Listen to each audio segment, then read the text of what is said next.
consorcio por permitirme presentar algunos resultados de nuestras investigaciones. Yo soy el director del Centro para la Sostenibilidad Ambiental de la Universidad Peruana Cayetano Heredia y uno de los, un poco bajo esto, uno de nuestros laboratorios de investigación y también de enseñanza es una punta guanera, que es la punta San Juan de Marcona. Ahí estamos, bueno, nuestra fundadora, que es la doctora Patricia Masluf, está de ahí desde los años 80 y ha hecho todo un cuerpo de investigación científica en base de observaciones de biología marina, de animales, etc. Entonces, uno de nuestros vecinos que al comienzo causaba mucho, tal vez, incomodidad, y la incomodidad probablemente era mutua, era la extracción de guano de esa punta guanera. Con el tiempo esa relación ha mejorado y ahora realmente hay un ambiente abierto por ambas partes, y tanto así que hace unos meses o el año pasado, Agrorural, que es ahora la institución gubernamental que maneja la producción de guano como una parte de su estrategia para reducir la pobreza en áreas críticas del país, subsidiando o ayudando a la agricultura, nos vino con un par de preguntas, ¿no? Nosotros habíamos estado tratando de que la cosecha del guano se haga de tal manera que no interfiera en la reproducción o en la historia natural de las aves, y ellos medio que se iban acomodando a nuestras recomendaciones, pero vinieron con esta pregunta, ¿no? Que, digamos, el cambio climático es algo que todo el mundo está enterado y probablemente el sector pesquero sea uno de los más preocupados por saber qué va a pasar en el futuro con el cambio climático, porque la anchoveta, del cual depende la Sociedad Nacional de Pesquería, también es el punto crítico para las aves guaneras. Y si desaparece la anchoveta, probablemente desaparezca la parte de las poblaciones de las aves guaneras y, bueno, Agrorural, su dependencia que se ocupa el guano, probablemente también tendría que buscar nuevas ocupaciones. Y lo otro es, ellos están atendiendo a unos 400.000 hectáreas de tierras que dicen que son certificadas orgánicamente, ¿no? Y ahí hay café, hay plátano, hay una serie de productos que son parte del mini milagro agroindustrial o agronómico del Perú, donde pues se ha dado la particularidad de que algunos de los productos también Perú es el primer exportador, ¿no? Por ejemplo, café orgánico por algunos años Perú era el primer exportador, y hay otros cultivos de ese tipo.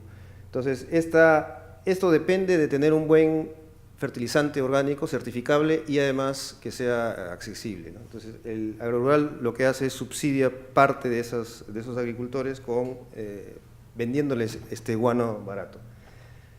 Pero si el guano se acaba, ¿qué opción tienen, ¿no? Entonces, la charla de hoy día es con respecto, sobre todo, a la primera pregunta, ¿no? ¿Qué va a pasar con la producción de guano en el futuro? Con las condiciones que tenemos, de un clima cambiante y, bueno, unos regímenes de pesca que pueden ser, afectan a las poblaciones de aves. Entonces, digamos, el guano, la historia del guano está pues íntimamente ligada a la historia del Perú, lo sabemos de nuestro curso de historia, de geografía, y si uno ve la producción del guano a lo largo del tiempo, y estoy comenzando en 1840, antes también se usaba el guano, solo que recién aquí, a partir de 1840, había registros, ha habido registros sistemáticos. Vemos que hay en rojo un primer pico de extracción de guano, que llega hasta unas 700.000 toneladas métricas extraídas al año, y de ahí baja, ¿no? Entonces hay un pequeño espacio y es la guerra con Chile, donde la economía del guano colapsa. Y en esa época el Perú cambia, hay ingresos inimaginables para la época, que fueron más o menos mal invertidos en el desarrollo del país. Y bueno, después que pasa la guerra, apareció un sustituto que son los nitratos, que Chile extraía de la parte que había arrebatado de Bolivia y de Perú, y después el proceso industrial Haber-Bosch que crea los fertilizantes artificiales. Entonces, eso hace que el guano pierda la importancia por un momento. Luego, a partir de, pero digamos, apareció, algunos visionarios se comenzaron a imaginar que la producción de guano, que ya se había agotado el guano fósil, por eso en la primera parte sale el guano fósil, se extrajeron unas 13 a 14 millones de toneladas en la época de oro del guano, y se acabaron los depósitos. Comenzaron a extraer guano de las aves recientemente depositadas, ¿no? Una vez que habían dejado de extraer, vieron que se había acumulado, calcularon y se dieron cuenta que podían, tal vez, producir guano de una manera sostenible. Entonces, en cambio de siglo, de 1800 a 1900, se hicieron una serie de estudios, se contrataron algunos expertos internacionales y a partir de esos estudios se creó la Compañía Administradora del Guano, en 1909. O sea, a partir de 1909 hasta la fecha se produjo 9.4 a 10 millones de toneladas métricas, de manera sostenible. Digamos, si no hubiera cambiado las condiciones que después voy a describir brevemente, se hubiera podido alcanzar una sostenibilidad a niveles parecidos casi a los que se hacían cuando se extraía el guano fósil de las islas. El guano le llaman guano pobre porque con el tiempo pierde algunos de sus nutrientes, ¿no? Entonces, el guano sostenible es el guano rico porque mantiene la mayor parte de sus nutrientes.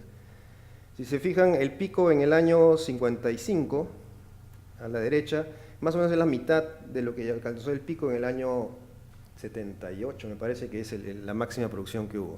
Entonces, están más o menos en la misma magnitud. Y lo interesante era que esta producción era sostenible, por lo menos en teoría. Si nos acercamos a la parte del guano rico, vemos que hay una serie de fluctuaciones, un pico, como mencioné, en el año 55, luego hay una caída drástica, una pequeña recuperación y de ahí colapsa. Nunca más la producción de guano alcanza a porcentajes significativos. Y eso es más o menos alrededor de los años 60. Una primera, digamos, la Compañía Administradora de Guano era una institución de tecnócratas. Era financiada con capitales privados, tenía accionistas privados, un directorio privado, pero era supervisada por el Estado. Y como era una empresa grande, contrataba a bastantes expertos. Entonces, inició todos los estudios que llevaban a aumentar la producción de guano. De acuerdo a Cushman, que tiene una historia muy interesante del guano en el Perú, los estudios a partir de la Compañía Administradora de Guanos fueron los que finalmente llevaron a reconocer el fenómeno del Niño. Digamos, de las ideas y de los insights de los científicos de la Compañía Administradora de Guano, se derivó también todo el conocimiento a nivel mundial del fenómeno del Niño.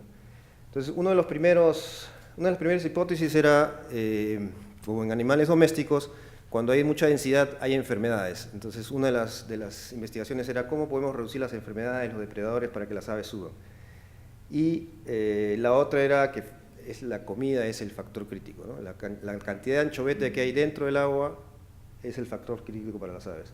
Entonces, aquí he marcado dónde hay niños, fenómenos del niño en fase caliente, y se ve que efectivamente después de cada flechita hay un bajón en la producción de cosecha de guano que probablemente se correlaciona a la población de aves y también a la disponibilidad de anchoveta. Pero eso no explica la gran caída en los años 50-60. Y más bien esto se explica con el crecimiento vertiginoso de la pesca industrial de anchoveta. Entonces, si uno ve el gráfico, esto fue publicado en 1966 y solo abarca la transición de una economía, o mejor dicho, de un aprovechamiento del mar peruano en base a las deyecciones de aves guaneras al aprovechamiento de la anchoveta misma. Y bueno, desde el inicio, los antiguos que querían aprovechar el guano se opusieron fuertemente al aprovechamiento de la anchoveta para harina de pescado, porque intuyeron que efectivamente iba a haber en algún momento competencia. Entonces, si se ve el gráfico punteado, en los años 50, 55, 56, la industria de pescado está pidiendo permiso. A partir del 58 a 62 estaban compitiendo, y definitivamente a partir del 63 se ve una menor población que en el pico del 55.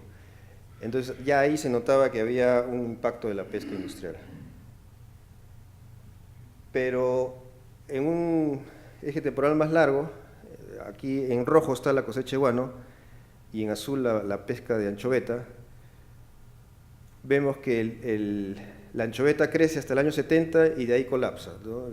Por todos es conocido que la combinación de sobrepesca con un niño bastante fuerte causó, y probablemente cambios en las condiciones climáticas a nivel del Pacífico causaron la disminución de las poblaciones de anchoveta por casi dos décadas, y recién a partir de los años 90, de nuevo la pesca alcanza más o menos volúmenes parecidos que en los años 60. Pero lo que sí no sucedió es que las aves nunca se recuperaron. Entonces nosotros hemos tratado de toda la información climática, la información de biomasa en el mar, la información de pesca y la información de la historia natural de las aves, la estamos metiendo en un modelo para tratar de predecir o tratar de ver qué escenarios nos muestra el futuro con respecto a la posibilidad de seguir produciendo guano, si tomamos en cuenta la variabilidad del clima que se nos viene, los regímenes de pesca que son posibles y también las decisiones de manejo. Entonces aquí hay un modelo donde la línea superior es más o menos las poblaciones de aves, la segunda es mortalidades por otras causas, incluyendo depredación. La otra es la biomasa de anchoveta en el agua, y la última línea es el impacto de los niños. Entonces, con eso ya estamos, los puntos rojos son las observaciones y las líneas negras son las corridas de los modelos. Más o menos estamos replicando las poblaciones de aves. Y estamos tratando de ver tres ejes. Un eje es el eje climático, qué pasa con el clima, o el otro es el eje de la pesca industrial, y el último eje es con respecto al manejo y la gestión. El cambio climático, tal vez para suerte de los anchoveteros y de la industria pesquera peruana, no se ha mostrado en la temperatura del mar. Entonces, estos son los registros para Callao, Pisco, San Juan e Hilo de 1950 hasta el 2008, me parece. Y se ve que la temperatura está descendiendo. Entonces, todo el mundo se está calentando, excepto las costas peruanas. Y eso permite que la anchoveta, por el momento, al parecer, continúe. Entonces, ahí todavía están tratando de explicarse cómo es posible. Probablemente tenga que ver con la intensificación de algunos vientos que hace que haya mayor afloramiento. Podría ser parte de un ciclo más largo que abarca 5 o 6 décadas, que le dicen el viejo, o la oscilación decadal del Pacífico. Podría estar explicando que todavía no se está calentando el mar peruano. Pero lo que sí, ya hay algunos indicios de que los niños extremos, como sucedió en el 82, 83, el 97, 98, y posiblemente este año, 15, 16, estos niños extremos, que no se daban las décadas pasadas, aumentan de frecuencia, ¿no? Y por ahí los modelos salen, lo que arrojan son que se duplicaría esta frecuencia. Entonces, si ahora cada 15 años hay uno de estos niños extremos, también habría estos niños extremos, pero a una frecuencia mayor. Y lo que también dice el modelo es que las niñas serían también más frecuentes, ¿no? Las fases frías, las fases frías extremas de esta oscilación serían más frecuentes. Entonces tenemos un escenario donde se mantiene la temperatura de tal manera que la anchoveta puede desarrollarse, puede reproducirse, por lo tanto las aves también pueden reproducirse, y por lo tanto el guano podría seguir produciéndose, pero vamos a tener cada cierto tiempo un quiebre. Entonces el modelo va a tratar de seguir eso. de modular esas variaciones. El otro tema es la biomasa en el agua. Este es de otra fuente, una línea de tiempo de la biomasa medida acústicamente. La mayoría son mediciones acústicas.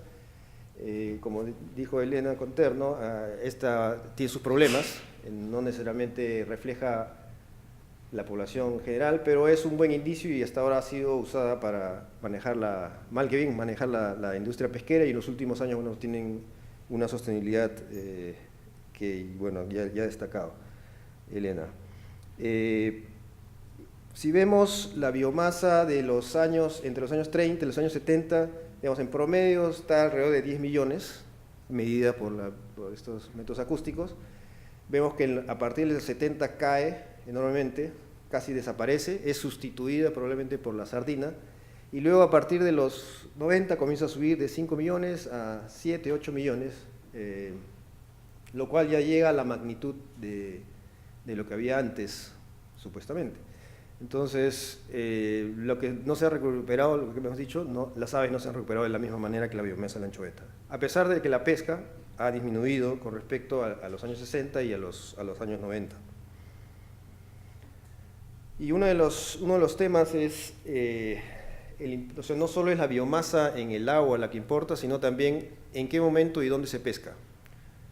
Las aves guaneras, cuando anidan, están en una colonia y necesitan alimentarse para acumular sus energías y poder pasar la reproducción, acumulan energía, entonces tienen que tener buena alimentación. Entonces, a partir de más o menos de mayo, comienzan a necesitar más comida los guanayes, los otros un poco más tarde, y a partir ponen los huevos en septiembre, en octubre, y a partir de noviembre, diciembre, que salen los pichones, los padres tienen que estar también con buena anchoveta cerca para poder alimentar a los pichones, y finalmente en enero, febrero, que salen los volantones o los juveniles salen a volar, también tienen que encontrar anchoveta cerca para no morir antes de que desarrollen totalmente. Entonces hay fases más o menos críticas. Algunos dicen, no, pero todo el año es crítico. Bueno, hay fases que son más críticas aún, y tal vez la fase más crítica es la de los volantones, dependiendo del año. Si los volantones no llegan a reproducirse, se pierde toda la reproducción del año, como puede suceder este año. Este año llegan las aves, hacen su cortejo, pero no están poniendo huevos, o ponen los huevos y los abandonan, porque parece que está habiendo, falta de anchoveta. Entonces, lo que plantean algunos es establecer algún tipo de regulación para que la pesca industrial considere la presencia de aves, ¿no? Ya hasta el año 59 había una regulación que decía, si hay una pajarada, como se llaman las acumulaciones de aves alimentándose, no es posible pescar. El 59 se derogó esa ley y se derogó todas las leyes que impidan el desarrollo de la industria pesquera. Digamos, el Estado quería industria pesquera. Entonces, las aves en ese momento eran más bien un estorbo, eran un recuerdo de un pasado glorioso, pero que ya pasó de moda, y uno de los argumentos que usaban era que el guano impedía la industrialización del Perú porque, habiendo abono barato, no permitía que pueda florecer una industria de fertilizantes en base a petróleo y a gas. Entonces, el guano era considerado como no moderno y además que impedía el crecimiento de la industria pesquera. Entonces, una serie de medidas que se derogaron, entre otros esto de pescar cerca de las pajaradas. Entonces, si se puede establecer algún tipo de régimen ahora que estamos con este sistema de cuotas individuales de pesca, donde no hay tanto apuro de pescar y cada uno puede planificar dónde pescar, entonces los optimistas creemos que es posible hacerlo. Ahora hay medidas de manejo que podrían dar resultados. Después de cada niño, hemos visto, baja la población y si las condiciones son buenas, aumenta la población hasta el siguiente niño. Entonces, ha habido un niño en el 73, uno en el 83, uno el 97-98 y bueno, hasta la fecha. Entonces, entre esos periodos de niños extremos, las poblaciones han crecido y la tasa de incremento anual ha sido 60% entre 72 y 73, el 17% del 83 y 97 y el 98 a la fecha 25%. Entonces, estudiar qué es lo que hizo que entre 72 y 83 haya crecido 60%, mientras que ahora ha sido bastante más lento. Tal vez en el 72 y el 83 no había en ese momento mucha flota, de tal manera que en la época crítica no había esta reducción de la biomasa. Podría ser una hipótesis, habría que analizar. Los escenarios que estamos planteando para la modelación y para poder ayudar a Agrorural a tomar sus decisiones es, bueno, ya lo habíamos mencionado, el niño extremo a la frecuencia actual. ¿Qué pasa si aumenta esa frecuencia al doble? En el caso del escenario de pesca, yo había entendido que a 5 millones de toneladas en el agua antes de abrir pesca, eso era como lo había entendido. Ahora Elena nos contó que era 5 millones de desovante al final de la temporada. Bueno, la cosa es que haya más disponibilidad para las aves. Si, por ejemplo, por alguna razón deciden sacar más del recurso o tener una barra más baja, podría ser 2 millones de toneladas antes de abrir la pesca, y estas zonas de exclusión temporal alrededor de las islas. Habría que modelarlo también espacialmente. Y en términos de escenario de manejo, ¿qué pasa si hay una tasa de incremento como la actual o comparado con una tasa de incremento como en los años 70, que era más o menos el doble? Y hay otro tema interesante, revisando la eficiencia de cosecha de guano. Por alguna razón, bueno, por varias razones probablemente, en los años 50, por cada ave presente en las islas, se cosechaba 13 kilogramos de guano al año. Obviamente que el guano, las aves no solo van a la isla al baño, ¿no? También vuelan y lo hacen en otros lados, pero digamos, en términos generales, 13 kilos por ave al año, y ahora último, solamente 3 kilos por ave al año. Entonces, algo ha cambiado en cómo las aves se aposentan, en cómo la empresa a cargo cosecha, pero al final hay menos de 4 veces o menos de un 25% de lo que antes se podía cosechar con la población de aves. Y digamos, ya por lo que hemos estado viendo, antes que corran los modelos todavía, ya podemos dar algunas recomendaciones para mantener o incrementar la producción de guano. La primera, y más o menos en orden de factibilidad o de inmediatez. Lo primero es recuperar la eficiencia de cosecha, así, de 3 a 13 kilos de aves al año. Aunque disminuya ahora este año la población de anchoveta y después de aves guaneras, probablemente se pueda mantener la producción actual, que es más o menos entre 15.000 y 20.000 toneladas de guano se está produciendo al año.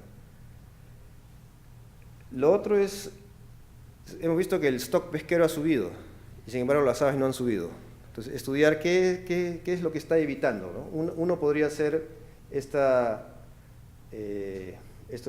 zona de exclusión para la pesca industrial, pero la otra es manejar las islas de mejor manera. Las islas antes tenían un radio de protección hasta el 59 de 3 a 5 millas, y ahí se derogó y se permitía que los pescadores entren hasta cerca de las islas. Después se prohibió de nuevo, pero ya no se podía hacer cumplir tanto porque ya la compañía administradora de guano había cambiado, ya no era privada, sino era estatal, y otro tipo de problemas. Entonces, hacer que se cumpla esa zona de exclusión sería uno. A través de los años y las décadas se fueron refinando los métodos de manejo de las aves. Se hacían rampas para que los pichones en los años calientes podían bajar hasta el agua y no se tiren de los acantilados. Se creaban rampas de despegue para que las aves, las deyecciones las pongan en la isla y no en el agua inmediatamente contigua. Incluso se fumigaba las islas para que no haya parásitos, se mataba a todos los cóndores, digamos. Había una serie de cosas que ahora no se harían porque van en contra del manejo ecosistémico, pero sí, la idea es que hay varias medidas de manejo que podrían aumentar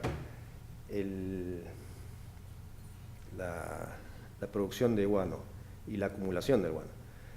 Bueno, acá están las vedas temporales y como principio general, si uno ve las bajadas y subidas del pasado, cuando había más aves que ahora, se ve que cada niño trae una disminución, pero no es porque se mueran, sino es porque se iban a otros lados. Y muchas se anillaron miles de aves, y muchas de estas aves se iban hacia el sur, hasta Chile, hasta la isla de Chiloé. Llegaban algunas de las aves y regresaban cuando las condiciones mejoraban. Por alguna razón esto tal vez no está sucediendo y ya no hay esta resiliencia de un sistema de islas que no necesariamente tienen aves todo el año, sino que lo tienen cuando las condiciones se empeoran. Bueno, y finalmente, en el mejor de las cosas, habría que asegurar más biomasa en el agua, ¿no? Entonces, eso es, en términos técnicos, biológicos, las recomendaciones. Pero muchas recomendaciones también van en el sentido de la gestión. Esta la tomé hace unos años ya, ahora ya no es Proabonos, es Agrorural, que es, digamos, como que el último eslabón de una larga cadena de instituciones que han manejado el guano, con diferentes lógicas, con diferentes énfasis, ¿no? Digamos, en la época de oro del guano, de 1800 era el Estado peruano directo. Después de la guerra, para pagar una deuda se le dio a una compañía inglesa, la Peruvian Corporation, que tenía el derecho a extraer todo el guano de la costa por no sé cuántos años hasta pagar la deuda. Después hubo ahí fricciones, el Estado peruano de nuevo cogió el derecho y comenzó a darlo a concesionarios, y había bastantes extractores informales, como sucede en muchas de las actividades económicas peruanas, y recién a partir de 1909 es como cuando se consolida todo, en una sola lógica, una sola empresa con bastante influencia, con bastante poder relativamente, que manejó cerca de 54 años manejó el guano, ¿no? Y ahí fue donde se logró todo ese avance científico, tecnológico, para llegar a multiplicar por 10 lo que había sido una producción de guano pues, natural, llegó a multiplicar casi por 10. Y es a partir de esta fricción con la industria pesquera que comienza a decaer, ¿no? Entonces, a partir de ahí se ve, en los 10 años siguientes hay 4 diferentes instituciones que comienzan a hacerse cargo. Entonces, como uno sabe, en cada una de esas transiciones se va perdiendo memoria institucional, se va perdiendo el objetivo, y creo que esa es parte de la explicación por qué ha decaído la producción de guano. Bueno, y en los últimos años por lo menos hay una nueva apertura a nuevas ideas, como por ejemplo preguntando a una universidad qué cosas es lo que podemos hacer, y tal vez haya que rediseñar la institución que maneja el guano, abriéndolo un poco tal vez a privados o por ejemplo con esto, ¿no? El precio social en que se vende el guano es 950 soles por tonelada. A un pequeño agricultor 1000, y el precio de exportación es 1570. Entonces ahí hay una diferencia, y como el objetivo es aliviar pobreza, hay la obligación de vender a precio social. Sin embargo, el potencial es mucho mayor. Si uno vendería el guano en bolsitas de 1 kilo, y esto lo encontré en internet, el precio llega a $7 por kilo. Hice una comparación con el guano social, el precio por tonelada, cuánto se produce por una tonelada de anchovetas, es 125 kilos, y entonces el valor de una tonelada de anchoveta convertida en guano social son $39.